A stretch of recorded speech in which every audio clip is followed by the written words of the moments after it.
Hi, everyone. Thanks for joining and welcome to the Summit Seekers podcast. I'm very excited to have Sophie and Daisy with me from Life Unpotted. Welcome, ladies. Very excited to be here, Brandy. Really excited to chat with you today. Me too. Thanks for having us here. Yeah, thanks. I've been a fan of your podcast for a while. I've been listening to a lot of episodes lately that hit home. So I figured it would be great to have you on for a conversation. I feel like we're all kind of going through similar experiences. And so it would be great to kind of see how we're all handling all these new transitions in our lives. Yeah, absolutely. I think that when you start to go through life transitions, you just want to keep seeking out other people who are going through the similar thing because, in a way, it's healing, I think, to see others. You can go through the journey Yeah. together. And I think podcasts provide a very unique experience to where you feel like you're a part of a conversation with others who are talking about their experiences. And I think that that's beautiful because it allows you to, in a very unique way, get to know someone almost like one-sided. Like I've listened to so many podcasts where I feel like I'm just in the room with someone else. And it's really helpful because I think at your times when you just like need to talk to a friend and you are going through these transitions and you just don't necessarily have anyone in your life to talk to you about these things, you can overhear someone else talk about them. And I think that's the beauty of podcasts and podcasts specifically around life transitions and healing and all of this good stuff is that you never really are alone. You can always seek someone out to understand that they're going through the similar journey as you. And I think that just is motivation to help us keep going and growing and feeling overall just connected to each other. Yeah, I absolutely agree. Yeah, I agree with that. And I think, Brandy, we listened to your podcast. I think it was about 4 or 5 months ago. We were driving upstate. This is back when we were in New York before we moved to Austin, which I'm sure we'll get into. But it was beautiful to hear your introduction and the whole vibe of the podcast. It felt very healing and really soothing. So I'm really excited for this conversation. I'm excited to connect with you, and I'm excited to watch your journey as well. I know we're both going through a lot of the similar changes, uprooting our life and completely diving into the unknown. So it's inspiring to connect with you and watch you go through it because it's just a reminder to myself that, we're all kind of on this journey together. So, again, thanks again for having us. And I'm really excited to get into the conversation. Thanks, ladies. Yeah, absolutely. And listening to your podcast, so for the listeners that don't know, we all recently made big moves. So I know you both recently moved from New York to Austin, Texas. What was that journey like? Or I guess let's start with how did you come to the realization that you, I guess, kind of outgrew New York and it was time to make the move? That's a great question. And I think it's something that is kind of a challenging answer because I think when you spend so much time in one place, you almost forget who you are. And I think that is dangerous because we always are going to be in reinventing ourselves throughout the course of our life. And there is this myth, I feel like, of once you hit a certain age, there's a certain trajectory for your life. And you start seeing everyone around you on that trajectory. And I think that it's easy to slip into that trajectory and think that it's your only option. And I don't think that that necessarily was the case for us because I feel like the past 3 years have been kind of a whirlwind for everyone. I still to this day say I'm confused. I don't know like what the last 3 years were because I feel like my life entirely changed. And there's definitely a gaping hole with some memories. But I think it just started to become so uncomfortable in the comfort that I was in within the city that I was in. And there wasn't room for me to grow into the direction that I needed to grow in. So I think it's a unique situation because you can start to become uncomfortable with excessive amounts of comfort of you turn every corner and you know the experience that you've had on that corner 5 times removed, like you just continuously are recognizing your old experiences projected onto everything around you. So I think it comes to a point where you say, you know what, I think that there's got to be more to life. I want to branch out and I want to experience overall just a new experience. So I think that was kind of like what preempted it. I don't know, you're interviewing two people here, so there's two sides of the story. I'm curious what Sophie's side of the story is. I'm sure this will be a fleshed out question, but um, I'll see what Sophie like kind of thinks about this as well. Yeah, so to the listeners, Daisy and I are dating. Not sure if that was clear. So we actually moved here together, and I'm from New York originally. I was there for 8 years. I was working as a lawyer. I had been a lawyer for 5 years, and it was really, I think, a period of time where I started questioning everything. And I just started doing what I like to call like an internal audit of my life and being like, what is going on? Like what looking around and being like, do I really want to work at the job I'm at? Do I really want to interact with the people I'm at? Do I really want to keep living in the city that I'm in? So it's it's interesting to explain the move because I think now in hindsight it's like, oh, we just moved, but it really wasn't easy like that. It was a process of really questioning, what do I want? What do I really want in life beyond my parents living 45 minutes north from the city, beyond what they want, beyond what all my college and law school friends who also live in the city want. It was a journey of really diving in and understanding, what does Sophie want? And I think that's one that we spend a lot of our life disconnected from. I think it takes a long time to kind of come back to who we really are. I think from the time we're born until the time we begin to go on this journey, it's kind of a life on autopilot, a life driven by fear, driven by anxiety. And I think that was my experience. So I think it got to that point where I was just like, in recognizing I wanted to switch my career, it was also recognition that New York City just wasn't where I want to be anymore. Honestly, it was kind of overwhelming. I was kind of sick of the noises. It was really loud. It was too much going on. And I think in this period of life, I really wanted to just relocate somewhere where I could have room to breathe and have a car and be able to go on nature trails. So I think the decision to move was kind of much more than just relocating to a new city. It was more about a new chapter and a chance to kind of start over somewhere new. I love that. I feel similarly. Um I was born and raised in Miami, and I recently moved to Cleveland in July. Um and it's funny because I hadn't done that much traveling before. Um, at the end of 2020, I met someone who actually lived in Cleveland. We started dating, and so I took frequent trips up here and just kind of fell in love, kind of like what you said, with the hiking and the culture and the music, and everything's just so new and different. Um, so now that I'm living up here, um, it's interesting because I get to explore this whole new city where I don't have, you know, a bunch of memories per se. It's just all kind of like developing in front of me now. So it's pretty interesting to see. I kind of feel like a kid in a new school or something like that, where everything is, just new and you're just trying to find your way around. Yeah, it's definitely exciting being in a new space. Yeah, I can definitely relate to like feeling like I think the biggest change of moving, there's nothing reflecting the idea of yourself anymore. Right. When we think like it's just completely new. So it gives you the chance of being like questioning, and when you're free from everything around you that's reminding you of the person you've been your whole life, it really just gives you the chance to be like, wow, I really was none of that, and maybe living somewhere that was extremely comfortable was keeping me in that. So I can definitely agree with feeling like a kid again. That's kind of like I feel now, reverting back to that base state. Yeah. Yeah, I think it's a good opportunity. You get to kind of reframe the way that you kind of view life altogether. And I know you left like, kind of a major city as well, Miami, New York. Maybe Yeah. one's more tropical, but I'd say they're both very cityscape, very loud, very noisy.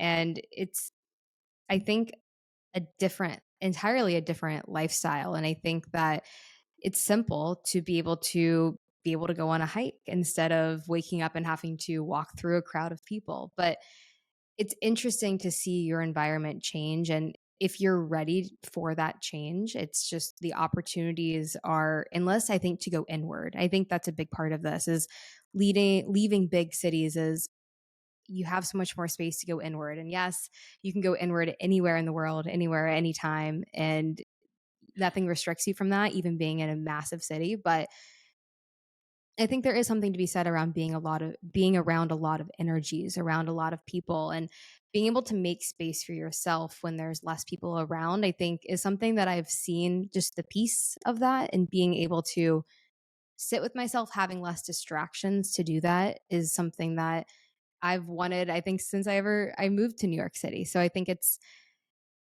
I'm still learning about what new opportunities are in front of me and how I want to live my life. Cause like kind of Sophie said, like this was larger than just a move of state. It was more of a move of like reality of letting things play out that I have had play out in my head, of actually putting them to the test and seeing, okay, am I actually going to follow through on the things that I want to do, that I've always wanted to do? Am I going to put my money where my mouth is?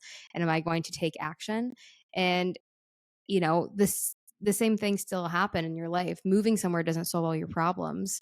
The first few months you might feel a temporary like relief of like, oh, there's all of these other things I have to figure out.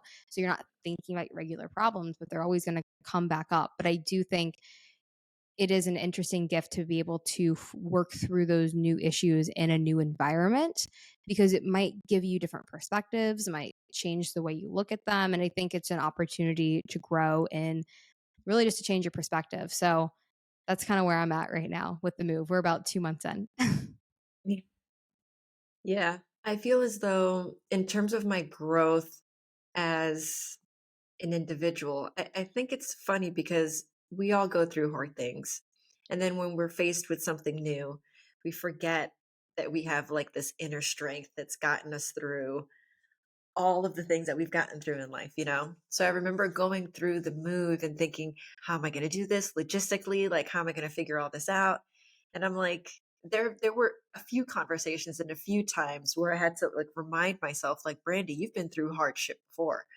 You've been through, X, Y, and Z. You can figure this out. So it's like this constant like self-validation, or this constant I don't know. I guess just proud, to be honest. I think I'm proud of myself, and proud of those of us that do take the leap, because I think it takes a lot of courage to say, I'm not happy where I'm living. I'm not happy in this state. Let me actually do something about it. Even though those around us may not agree, or they may have their opinions.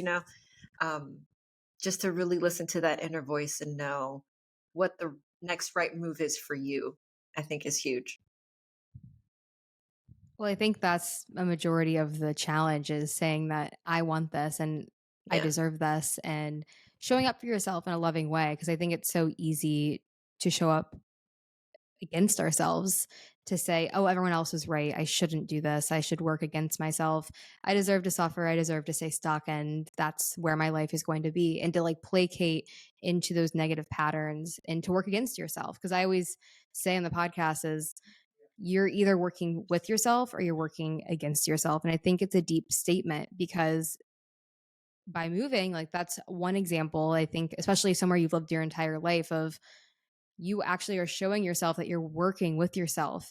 And I think oftentimes that is like one of the biggest things we can do, but it's also just the beginning of what is to come. Because I think that's one large step. Sorry, that's one large step in working towards ourselves, that what is going to happen after that, like that's a large lesson of, I'm choosing myself, so how is that going to alter the rest of your life?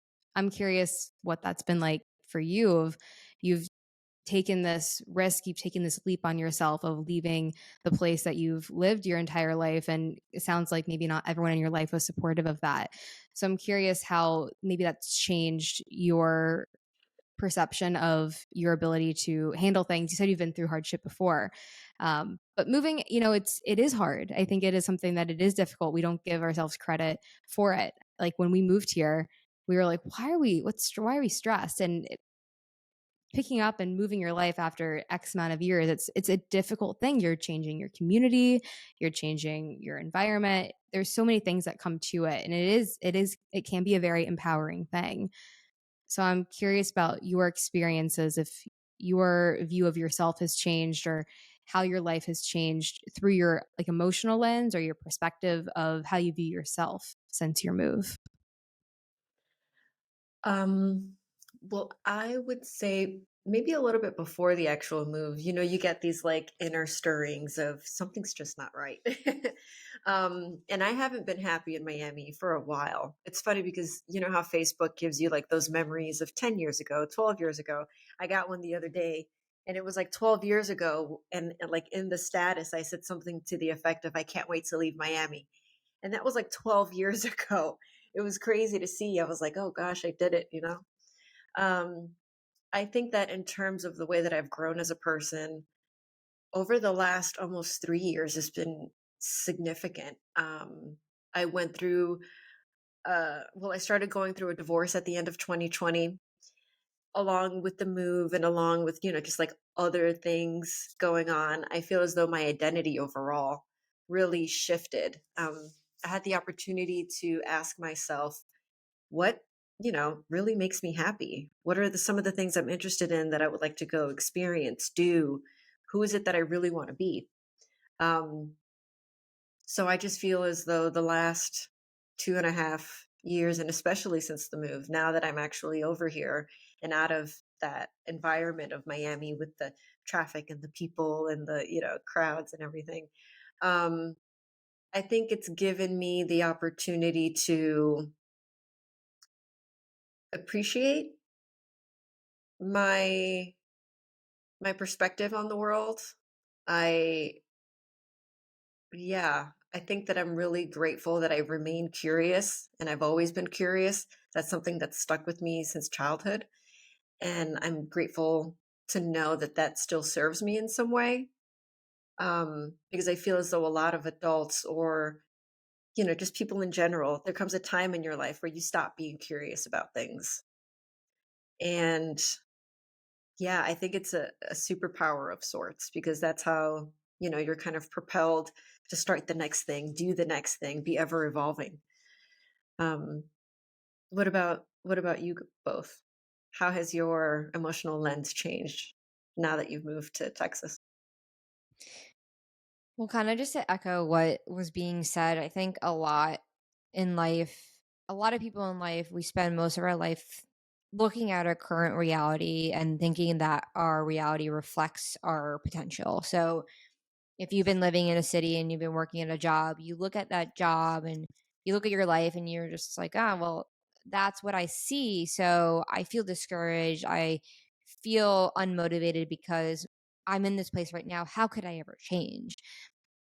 And kind of like what you were saying is just like what we fail to recognize in those moments is that we have the ability in any given moment to change our lives. Like, I think we perceive this idea that life is fixed. And in the reality of it, life is constantly changing in every given moment. Like, it's always a thing I always say, like, as soon as you recognize this moment, it's already gone. Like, the moments are constantly changing. And I think so too is nature and so too are we. And I think the biggest recognition I've had is that it is possible to change your life. Like, I never knew that. Why did I never know that? Because no one around me did it. My parents definitely didn't do it. I mean, to an extent, I guess, my dad, he immigrated here and he did change his life to an extent. And I think, but all the people I grew up with, everyone was kind of living in that fixed bubble, was just going down the traditional path. And I think the biggest change for me was questioning my sexuality and questioning, am I living true to myself? And I think from there, just going through that whole process. So I think actually moving, and it's not really, again, I don't have as much moving as it is moving here, living on my savings. Like, we have our podcast, we have our podcast and brand, Life Unpotted. We've been making money off of that. But again, compared to my old salary, it's nothing. So the biggest change is that I trust myself now. I feel connected to this larger source, this larger power, call it the universe, call it whatever you want, to know that the less I try to control my life, the more I actually just surrender to what's arising and to the flow of everything. And in that delicate balance of surrendering, but also tapping into what you really want, I think as you do that, your life just starts to beautifully unfold. So, to answer your question, the view I've changed in myself is recognizing that the idea I had in myself was completely wrong. The idea of thinking that I was somebody who could never have a podcast and who could never influence people and who could never help people and could never leave my job. And looking back to when I was a lawyer, being like, oh my God, like, how am I ever going to do anything else? Just every idea I had about myself was just that. It was just an idea.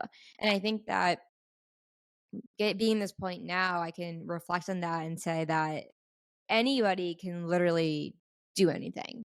And I hope whoever's listening to this podcast really listens to that and digests that, to recognize that your current reality only reflects this very moment, and you can change that in an instinct. I mean, in an instant. So, a long-winded way of saying I no longer view myself as the person I once did. I now view myself as, I'm not just Sophie, I'm the unlimited potential that we all can tap into. I'll follow that up. Brandy, I think that what you said was so accurate. Like, I didn't even think of it this way, that so much led up to the move, right? We don't just randomly on a Sunday at 2 p.m. say, oh, I think I'm gonna move. I'm gonna head out. I'm gonna move my entire life. There's maybe the most change that happens before. And Sophie mentioned that we started a podcast, we both left our jobs. There was so much change spiraling around that it pushed us to the brink of making this big change. But I think after having been here for close to 2 months ish, I'm seeing that it is solidified, that I did take a different path. I see that it helps me see myself on this new path that I'm taking. It's very validating to see myself and to see my life in a way that I haven't seen it before, because it was kind of cloudy. I think that when we make so much internal change in our lives, it's only natural to make external change, and maybe jumping a few states over, few countries, I don't know, whatever it may be for you, that it really helps solidify the difference in how we view ourselves. Because I think especially the way that the world was past 3 years, spending so much time indoors, spending so much time isolated. And maybe that was part of this whole journey of what allowed me to kind of emerge into a different person, it seems like, or to a different life, was kind of the hermit time period of it all. But I think it's super healing and natural to kind of jump out of that shell in a new state and to see where I'm at, to see who I am, because we're supposed to see ourselves. We're supposed to have what we're doing reflected back to us, or else why are we doing this if we can't understand there's differences being made in our life? So I think, to like sum it up, I think this move has really helped validate me and the direction that I'm going. And of course, it's going to come with the lowest points of, what the fuck are you doing? Like, what's happening? But it's also going to come with the high points of, I can't believe this is possible. I can't believe I get to design a life that I'm in control of. And I can't believe that I'm so lucky to have control over this in a lot of ways, and to design this, and not necessarily control, but I'm able to point the direction I want my life to go in. And I'm able to see the differences start to actually be made. So it's exciting. And I'm really excited to be here with everything happening. And I think that it's never just a quick fix. And there's going to be things that continuously unfold for me that I haven't even experienced yet. A few months, July, September, that's not a very long time. I think checking in after a year, I'm so curious to see what I'll be thinking and how this will have had an impact on me. That's true. That's beautiful. Very good points. Um, I've also noticed that with the move, I guess it's given me not only an opportunity to, get to know myself a little bit more, but to, I guess I'm trying to find the words. It's given me the opportunity of dealing with some like core wounds that I know that I have. Um, for example, uncertainty. I think there's a lot of people out there that have, great fear around uncertainty. And when you're moving to another state, there's nothing certain, even where you are, you know what I mean? Um, so I think grappling with that has been huge for the last few years as well, just kind of taking each step, waiting for the staircase to kind of unfold versus seeing everything ahead of time. um, I was listening to one of your episodes the other day, and Sophie, I think it was you you made this like you gave me this realization that I know I've had before. It's like something deep inside, and I'm like, oh yeah. You said something to the effect of, there's no such thing as certainty. Like we're, under this false illusion of being certain, but it's just not even there. It's this thing that we kind of strive toward that doesn't exist. And I think we forget about that a lot of times. Absolutely. I mean, as you were saying, I think you said most people are scared of uncertainty. Everyone is. It's when we get to the core of our existence, it's our society is built upon striving for certainty. We look for it constantly in the way we get into relationships, in the jobs that we take, just in the way we cling to the idea of ourselves, right? Because what I've realized through this journey is that life is completely uncertain. There is no such thing as certainty. How could there be, right? Like, we're growing older, our bodies are slowly decaying. Like, we've been on this earth for how many years, and the planet's been in the space for how many years, right? Like, when we get out of the illusion and we really look about like what's happening, which can be really uncomfortable, like, how do I have two eyes that I can look at you right now? Like, are you just me? What's the difference, right? So I think when we really zoom out and we look about how like the earth operates, we can see that there is no such thing as certainty. And that's exactly why so many of us struggle to design the life that we want, because we're clinging to this idea of, oh, I'm so scared to move because I'm not going to know what's going to happen. And therefore, our mind equates that with, oh, that's bad. But the reality of it is, in the city you're living in right now, you also have no idea what's going to happen. You never know what's going to happen. So when we allow ourselves to then jump into the unknown and jump into uncertainty, we start to see that uncertainty is where all the fun happens. That's where we're able to grow, and that's where we're able to change, because all we're doing is really surrendering to the natural flow of life that's already happening. And the alternative to that is continuing to just resist. Like, we don't realize that if I'm reflecting on myself from like 25 to 30, right before I moved, in so many ways I was resisting what I really wanted. And that's because I, again, looked to the things in my life that were certain. And that's all I allowed myself to be. That's the only viewpoint I allowed myself to have. It was a very narrow minded viewpoint. So I think when we are clinging to certainty, like, what we're really doing is just limiting ourselves, because so much of the beauty of life can only be found when we allow ourselves to experience uncertainty. And it's just like that, just watch. Like, we've seen it with our podcast, we've seen it with our brand, I've seen it in my personal life. Like, you just meet people, things start unfolding because you're connected to this greater power, this greater source, which is really just yourself, right? So to the original point, yeah, there is no such thing as uncertainty. Like, how could we ever? I would curious to be here what someone would say to describe what they think is uncertainty, what they think is certain, because I guess death, but we don't even know what is death. That's another concept that's been made up, especially in, the Western world. So I think when we really boil down and we get rid of concepts and ideas, we see that our mind will do anything it can to get comfort in certainty because it makes us feel safe and secure. But the answers we're really looking for are going to come when we allow ourselves to embrace the unknown. I agree. um, I think that kind of like what you said, there's so much safety tied to certainty. And obviously we're scared of being unsafe, that people kind of cling to it.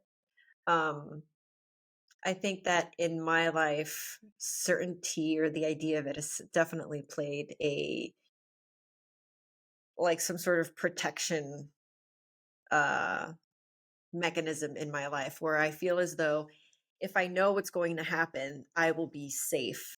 And I think underneath that is this belief that I can't handle whatever's going to come. I think that's the perception for most people. So it really boils down to a level of self confidence, self love, to know that whatever comes my way, I can handle it. I can figure it out like I've done in the past. So it's this like constant remembrance of this power that I have within me that allows me to keep pushing forward and to know that I am okay and that I will be okay, that I can essentially trust myself. I just want to say I was listening to a meditation 2 days ago, and I forgot. I think it was called Sati, but it was some, I forgot, maybe some Eastern philosophy. And the whole point is saying that meditation is really just about remembering. Like, it's Mhm. just about remembering who you are in the sense of your unlimited capabilities. And I think, yeah, like that's exactly it. Like, we really are so scared because we think we can't handle it. And I I think the more that we recognize that, like, no matter what happens, we will be able to handle it, it unlocks like this beautiful power of strength and resilience. And like you're saying, Brandy, it's not like we were born today. I think Daisy was saying that too. Like, we've been here for a while. Like, we've gone through some shit and we're still standing, right? Like, I think we had Cameron in on our podcast, and I vividly remember his episode. It was pretty pivotal for us in our journey. I had just left my job and everything was changing, and he just said, like, your feet will always land. And I think that's kind of a motto that's been following me, or I've been listening to on this journey of like, no matter what happens, I'll be okay. And I think as long as you know that, it's like, what is there really to fear? I know Daisy has something to say, so I know I stole the mic. You're quicker to unmute yourself. So, yeah, I think when it comes to uncertainty, I think that it's so easy to project that hidden fear onto other things in our life. I think at any given moment, there's so much happening inside our emotional state, ins and outs of it. There's always something happening. And it's something that's hard to like pay attention to consistently. So I think that we will project these things out onwards to our appearance, or we'll project them onto our career path or what we're doing. And all of a sudden, these things start to give us anxiety and we feel like we can't handle them. When I think this is just like the monkey mind. Our mind just wants to start telling us all of these things, and it's a slippery path because we can go down it and we can keep going deeper and deeper and deeper. And just moving to a new state's not going to save you from that. Like those old tendencies are still going to come up, is what I'm finding. And it's interesting because really, I think it always goes back to Sophie said meditating, like quieting your mind. And this answer sometimes irritates me because when I'm like in the depths of like my mind spiraling around and all of these things happening and everything's wrong, the last thing I want to hear is for someone to say, just take a breath, meditate, take some space. And I think what's the joke? If you can't meditate 10 minutes a day, you need to meditate for a full hour. I think it's true. I think that our mind continues to tell us that we can't do something and that it's an endless trap. We're never going to find something that's good enough for us to stop. It's never going to be solved with something from the mind. I think it has to be solved with us coming out of our mind. And I think coming out of our mind can be attributed to slowing down and creating space outside of that noisy mind. And the weird thing about it is that you don't have to do anything. You actually have to do nothing. And that is the solution. And that's the uncertainty that we always are going to come back to.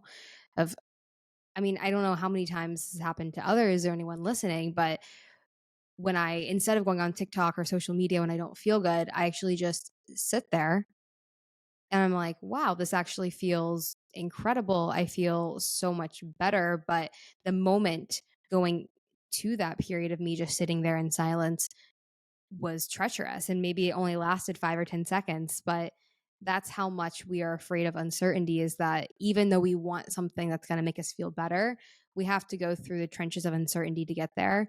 And it's always worth it to go through that. And I imagine with moving and making life changes that you start to build that muscle of, I'm more comfortable being in uncertainty, not because I know it's any more certain, but because I've had experiences in the past, like Sophie said with Cam Rosin, of your feet will always land. Yeah, I love that quote. I'm definitely going to keep that in my back pocket. I like it. But yeah, I guess just to echo what you ladies were saying, not only is uncertainty something that I find that has been a major area of work for myself. Um, but I know recently I was listening to one of your podcast episodes, and one was about people pleasing, and the other one was about emotional triggers. And obviously, we always gravitate toward the content that we probably need to hear. So, in the episode about emotional triggers, it was interesting to hear your perspectives. I know that there was a part of the episode where one of you mentioned, it's not like we can walk around and say, like, don't trigger me, don't trigger me. Like, you end up being this like person that just walks on eggshells because you never want to be triggered. Um, do you ladies feel as though, within the last 2 months of the move and just with this podcasting journey overall, that I'm sure, have been triggered in how you've kind of managed to get through that experience with everything coming up?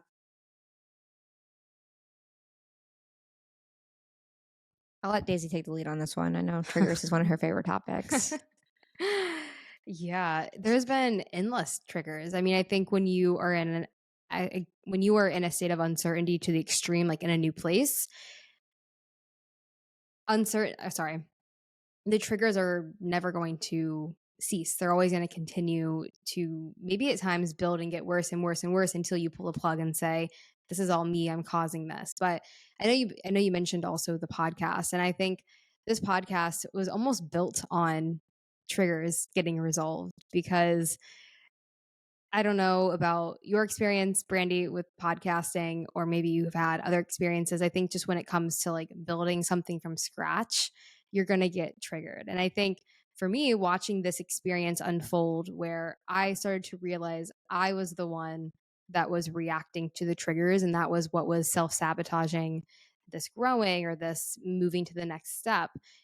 It took me out of myself and made me realize, one, I love what this podcast talks about. I love what we're creating.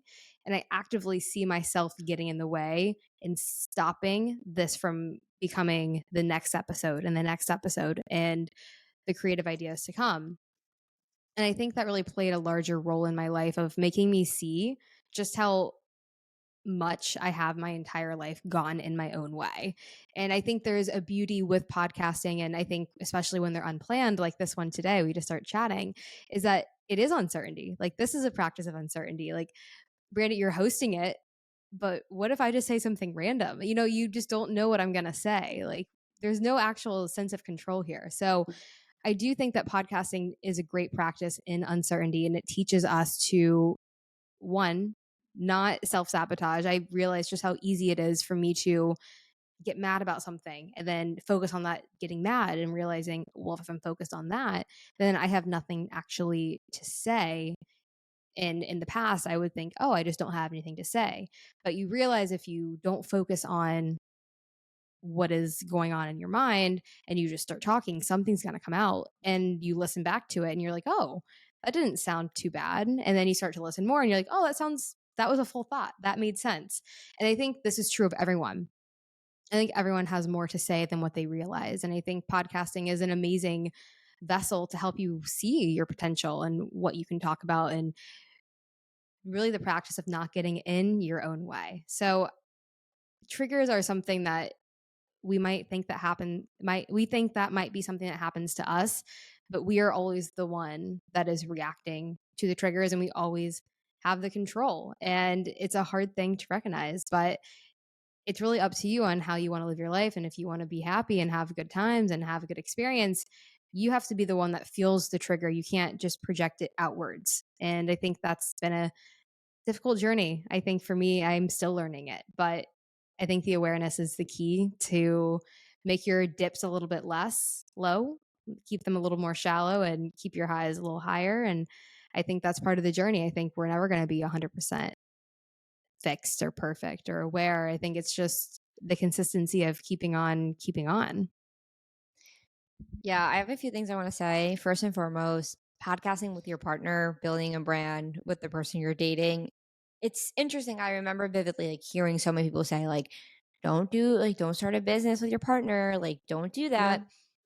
And reflecting on that now, it just makes me wonder like every piece of advice I've ever heard from anyone, was that just people not understanding that, yeah, it's going to be hard as hell, but isn't that just giving you another opportunity to realize that like you can work through that like you can work through all the shit that's triggering you. And like Daisy and I, like there's times where I'm just like in my head, I'm like, I don't want to work with you right now. And vice versa, because I'm just like, you're being annoying and you're getting reactive. And it's interesting because it's like that's always there, right? Like that's always in us. So it's almost like a vehicle like podcasting or any creative venture is just giving you a reflective mirror to look at what's already in you. And I think that's why I think it's amazing. And that's why to anyone listening who's working on anything or pursuing anything, is like keep going, even if you feel so frustrated and so angry and annoyed, because when we stop at the things that trigger us, we're just giving more power to the trigger. And what I've seen in my life, it's so beautiful. Like, really recently, especially like with this like hormonal changes, being a woman, and I've really been leaning into every emotion that arises. And it's a beautiful journey because I start to really I can confidently say, I feel like my emotions are starting to have less control over me.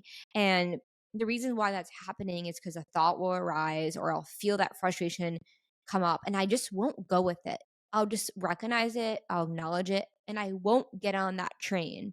And I think this is something that anyone and everyone can hear, because I think when we have emotions arise, we think that's us. We think we're so angry right now. I have to feed that. What do I do with it? And I think when you cultivate that awareness, you just realize that all that's coming up is just a trigger you've had, or as Michael Singer calls, the rocks in us. And it's not you. Like, that is not who you innately are. So, yeah, triggers, I think the more we feel them, the more we recognize they're in us regardless. So if you take the easier path of comfort and avoiding everything, you're kind of just going to be driven by them either way, and they're just going to be controlling you.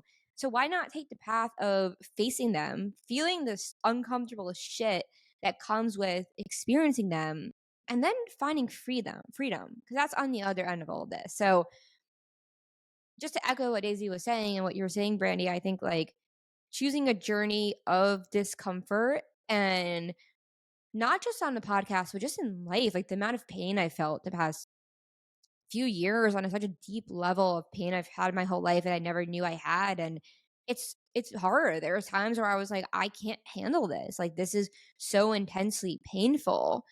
But now I know it's like I can handle anything. And the scariest thing about pain is not the pain we experience, but it's the fact that our mind thinks we can't handle it.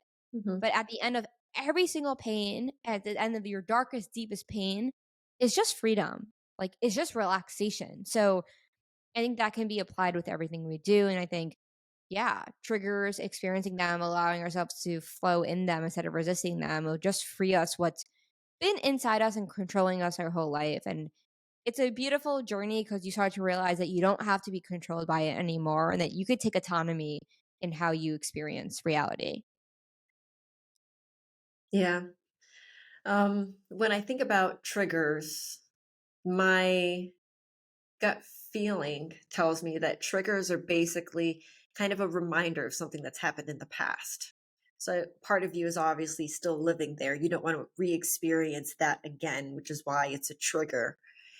And I think the relationship between that and self-sabotage is interesting because, like you both mentioned, sometimes when you're in a creative endeavor or when you're, trying to work on your personal development period, you see self-sabotage comes up. That's something that's been huge with me as well. And I think the self-sabotage comes from this like part of us that builds these walls of like the stories of the identity that we've had for the last X amount of years. So it's like in some way your old identity kind of trapping you and putting you in a box. So you keep self sabotaging to go back and be that person that you're not. You've proven to yourself that you're not, with moving, with big changes, with bravery that we've all shown. So it's interesting to have this duality within us where I think one of you mentioned, it's kind of like a revelation when you realize you're not fighting with the world, you're not fighting with anyone else, you're fighting with yourself.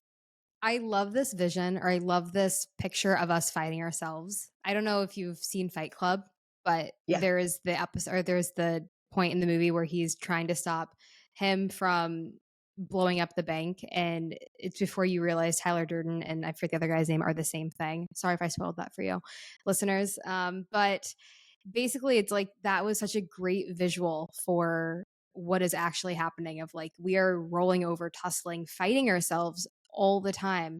And I'm currently in a state right now where I'm fighting myself. And I was trying to reflect on it earlier. And I was like, why am I doing this? Why am I fighting myself? What, like, there's a level of you have to let go. I think sorry, I really liked what Sophie said of I see these emotions come up and I'm just not going to jump on that train. And I think that's a really great way of putting it. I think it's saying it's a great way of acknowledging these emotions are here and saying that I am separate from these emotions. I am not these emotions. And I can not jump on that train, meaning I can just watch these painful feelings or whatever these feelings are arise. I can experience them while also knowing that I'm not impacted by them. I'm not reacting from them. I'm just simply experiencing them. And I think if we are able to look at our emotions that way, we're less likely to grab hold of them and become them. And I think it becomes really an entanglement to get out of that's difficult to get out of. And I think people spend years staying on that train and not getting off that train. So I think learning to not get on that train in the first place is an incredible feat, but I think the reality is that we really aren't taught that.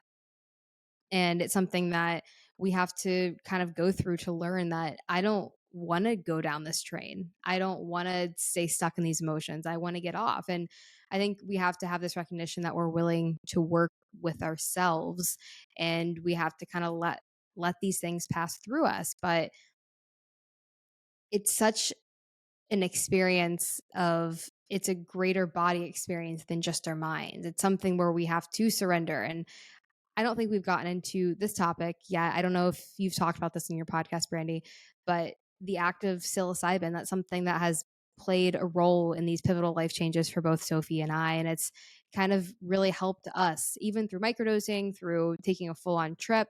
It's really helped us surrender to the emotions we have at play because we can go sit in our living room totally sober, turn the lights off, and say, I'm going to shut my eyes and I'm going to go into this emotion.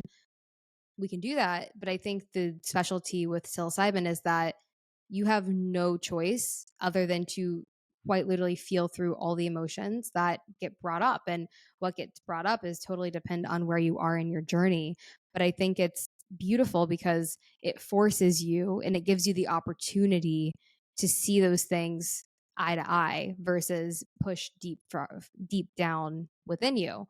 And that is something that, like I said, it's been pivotal in our journey because people have said it's like 10 years of therapy in what, a couple hours. So I'm just curious if that's something that you've spoke about on this podcast.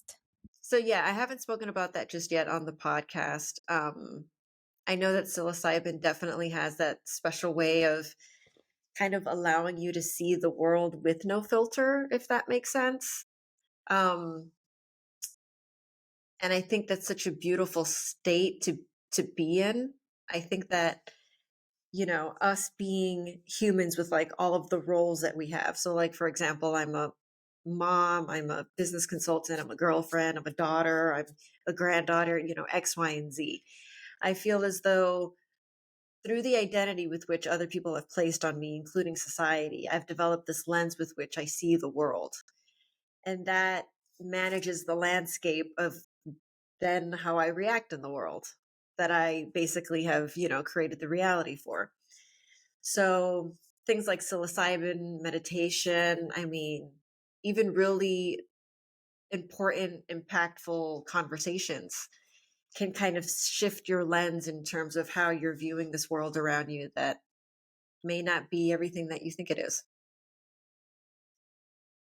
Yeah, 100%. I think what you said about the role of like being a mom, being its daughter, like that is so real. We all have so many roles that we're in. Like for me, I'm a sister, I'm a daughter, I'm a girlfriend. I'm like, there's so many things. And I think the beautiful thing on this journey is realizing you don't have to play the role of any of that. Like you can get up every day and have a child to take care of, or you can get up every day and know that you're the daughter of a parent, but what does that really have to mean, right? I think what life is really is how present are we in the moment? How much are we just really interacting with who we're interacting with without thinking about ourselves? Because the thing about roles, which I kind of see very clearly right now, I haven't thought about this in a while, but when we're playing in that role, we're kind of just thinking about ourselves, right? Like if I'm so caught up in the idea of being a daughter, or I'm so caught up in the idea of being a girlfriend or a mom, it's like the internal pressure we're putting on ourselves to fulfill that role. And all of a sudden, this interaction becomes less about the other person and it just becomes about us. So it's just an interesting thing I have just now. I never thought about that, but I think that makes a lot of sense. Like, in order to really free ourselves, and not even just free ourselves, but like really, really interact and really experience each other. I think one of the biggest things I've unlearned after leaving my job and like now having a career where I've gone back and forth so many times is like, wow, like I talk about some deep topics here. Like, am I sure I want to do that? But every single time I do it, I'm reminded, and like as we've been 52 minutes in this podcast, like you feel like we've all kind of opened up a little more. We've kind of relaxed. Like you just realize how tense we are in life and how beautiful is it to like Brandy with you in this podcast, like create a space which allows people to let go and allows people to really just be here because it's pretty damn crazy how much we miss our life. Like we don't actually experience what's unfolding. We experience what our mind is telling us. So I think when we can let go of those roles, which I know are really hard to do because it's societal pressure, it's external pressure, it's familial pressure. But as we do that, I think we really just free ourselves up, not only for ourselves, but to really just be there for other people and to really be there in presence and now and taking what that feels like, taking what it feels like to interact maybe with your child or interact with your parent without thinking about you. You'll start to see that the love that unfolds, that flow of interaction, that flow state. I'm sure the listener, like there's been a time where you've just been in flow where everything is working out, and it's because you're just not thinking about yourself. So I appreciate you bringing that topic up because I think that really got my mind spinning of like, wow, like we suffocate when we choose to identify with roles. We're just limiting ourselves, we're suffocating ourselves, frankly, and we're just removing ourselves from really being in the now. So I definitely think that's a really interesting topic. Yeah, I am. In terms of roles, I feel as though that's played like a major part in my life. I think that's one of the things I probably work on the most. Um, Not in terms of people's expectations of me, but perhaps expectations of myself, like the need to identify or yeah, have some sort of like stability in my identity, if that makes sense. I think that there are points in our life, where we go through these waves where we're like, oh my gosh, who am I? What do I want?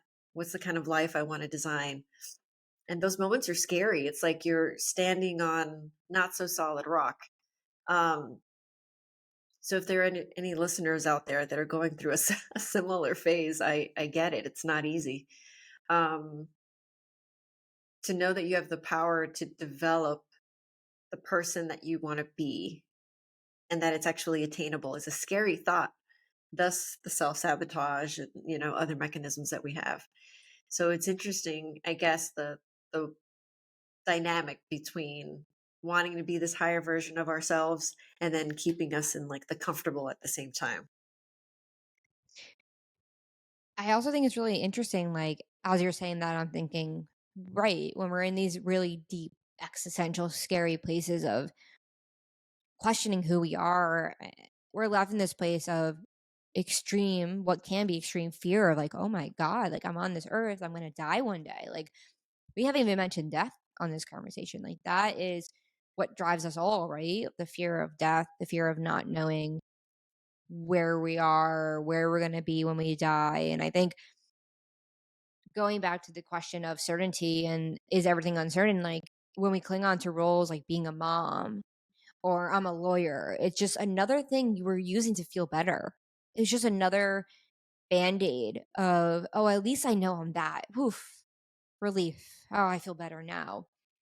But it's like when you remove all that, you don't have to be scared because beneath that is so much freedom. Like, yes, of course, it's really scary. Like, I am definitely scared of death. Like, I've been reflecting a lot how my grandma passed away like a few months ago, and I was really close to her. She lived with me, and it's just like so weird she's not here anymore. Like, it is really scary to think about. But then I go back and forth and I'm like, oh, well, is that just my mind again? Like, is that what do I, because when I really tripped and I was really tripping, I was like, oh, like, I feel like I've been dead my whole life. Like, it was like this really weird thing of like, you can't die because you're always here because we are just one. Like, the idea of Sophie is such an illusion. And yeah, so this has been a really great conversation, honestly, because I feel like it's really making me think a lot about it's. I'm like the wheels are spinning, and that is the power of these conversations. It's like this combined energy of like everyone contributing and everyone showing up, and it's just like it's so beautiful, and it's yeah, I'm really enjoying it. Yeah, I think there is such a power to people just showing up and letting themselves unrestrictedly talk about what's on their mind and in a deep, intentional space that Brandy has curated around these topics that we just so happen to stumble upon. I don't know how we got onto these deep topics, but us coming together and talking about them led us here and us being open because if someone in the conversation wasn't open, the flow wouldn't happen. So I think at the core of these conversations is being open and not only open with others, but open with ourselves. And I think that's why these intentional spaces are so helpful because sometimes it's hard for us to be open with ourselves. It's not always a curated space that we're reminded to be open with ourselves. It's easy to, talking about roles, go throughout life knowing that we have to show up in a particular way without kind of just showing up without an idea of how we should be showing up. So I think that is really modeled in these kinds of conversations where, you know, we know we all talk and think about these things, but showing up and seeing where the conversation goes is always a lesson to open ourselves up and to see where the conversation goes and trust ourselves, get out of the way. And that's what creates an interesting convo. So thank you for hosting us in this space, Randy. It's been nice to be on the other side of it.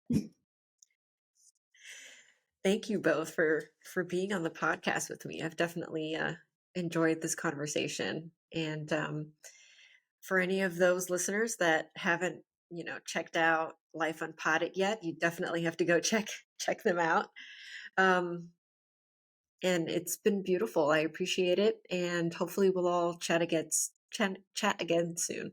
Yeah, it's been awesome. It's really cool. My favorite part about always like having a guest on or being a guest is just watching everyone relax. Like, I definitely was in my head the first 15 minutes, and then I think after that there's a point where I just wasn't thinking anymore. And it's like I think something so interesting about podcasting. Sometimes I go through these periods where I'm like, oh, I have nothing to say. And it's just like, that's just never true.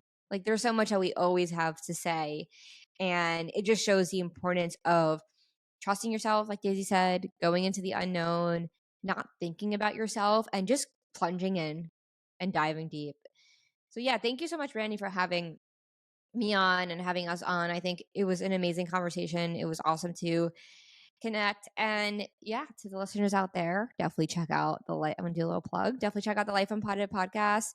Daisy and I host it. We host it every Tuesday, and now we do Thursday community series. So it's just another space for you to connect with yourself, dive deeper, and unravel these questions that we all strive to answer. So yeah, Brandy, thanks so much. And I'm really excited to listen to this one when it airs. Thanks, lady. Thanks for being on. All right, guys, till next time.